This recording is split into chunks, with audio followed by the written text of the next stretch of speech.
ისლამური სახელმწიფო ხალიფატი ეს არის თვითგამოცხადებული და თვითაღიარებული სახელმწიფო. ბაშარ ალ-ასადის წინააღმდეგ მებრძოლთა დაახლოებით 80% შეუერთდა ნაწილობრივ ალ-ყაიდას შენაერთებს, სხვა ტერორისტულ დანაყოფებს და აი შეიქმნა ესეთი ხალიფატის ჯარი. აი ამ ხალიფატის ჯარმა ერაყში დაიპყრო დიდი ტერიტორია, სირიაში პრაქტიკულად იპყრობს ერთ-ერთ რეგიონს და საუბრობენ მერვე საუკუნის ხალიფატის აღდგენაზე. მერვე საუკუნის ხალიფატში სირიაც შედიოდა, არაბული ყველა ქვეყანა შედიოდა, ირანი, ერაყი, მთელი კავკასია, სხვა შორის ესპანეთის იბერიად წოდებული ნაწილიც პრაქტიკულად ყველაზე დიდი იმპერია იყო მსოფლიოში. ისინი თითქოს და ისლამს როგორც წმენას და იდეოლოგიასაც ეყრდნობიან, მაგრამ რეალურად ეს არ არის, ეს სუბთა ტერორისტული ორგანიზაციაა და ჩვენ ეს ვიხილეთ, როდესაც ერაყის ქურთებს უბრალოდ თავებს ჭრიდნენ და ეხლაც ვნახეთ ეს. დააკვირდით რაოდენ მძიმე ვითარებაა ხალიფატი ებრძვის სირიაში ქურთებს ფაქტურად ჯლიტავენ და თავებს აჭრიან ისინი. და თურქეთში მცხოვრები ქურთები ცდილობენ რომ გადავიდნენ და დაეხმარონ თავის მოძმე ქურთებს სირიაში და თურქეთი არ ატარებს მათ. რატო? იმიტომ რომ თურქეთისთვის ქურთები წარმოადგენს პრობლემას. ქურთები ითხოვენ დამოუკიდებლობას, ქურთები თურქებისთვის არის ერთ-ერთი პრობლემატური საკითხი და ამას იმიტომ ვამბობ, რომ ჩვენ ვიყოთ ფხიზლად და გვესმოდეს რომ რამე როგორ ზუსტად ესე მოგვექცევა ჩვენ თურქეთი. ეს ერთი მხარეა. მეორე ასპექტი რაში მდგომარეობას? იმაში რომ ხალიფატი პირდაპირ ამბობს, რომ მან საქართველოში წესრიგი უნდა დაამყაროს.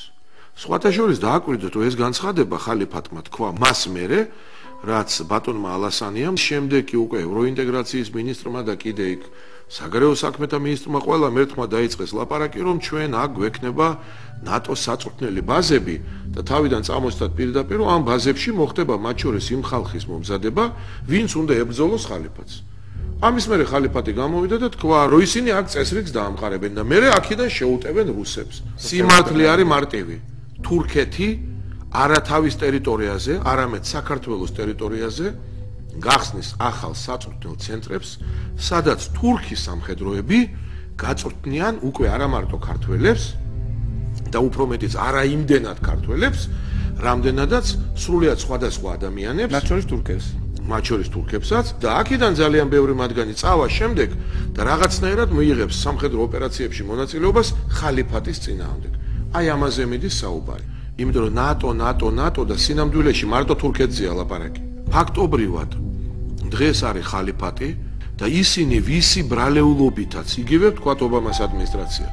ეს ხალიფატი გაჩნდა, ეს ხალხი ამბობს, რომ სახმელეთო ოპერაციაში ჩვენ არ მივიღებთ მონაწილეობას. ჩვენ მარტო დავეხმარებით იარაღით, ფულით და ამ დროს პირველ რიგში სახმელეთო ოპერაციაში მონაწილეობა თურმე უნდა მიიღონ მომიჯნავე ქვეყნებმა.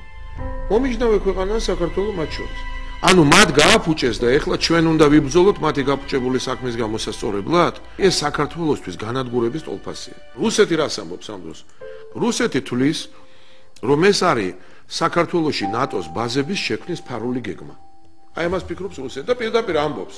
ეს ბაზები იმისთვისაა, რომ დარტყმებისთვის იქნება რუსეთის წინააღმდეგ გამოყენებული. ეხლა უამრავი ეჭვის საფუძველიც ეძლევათ და ცხადია, რომ მათ ვერავინ ვერ გადაარწმუნებს ამაში.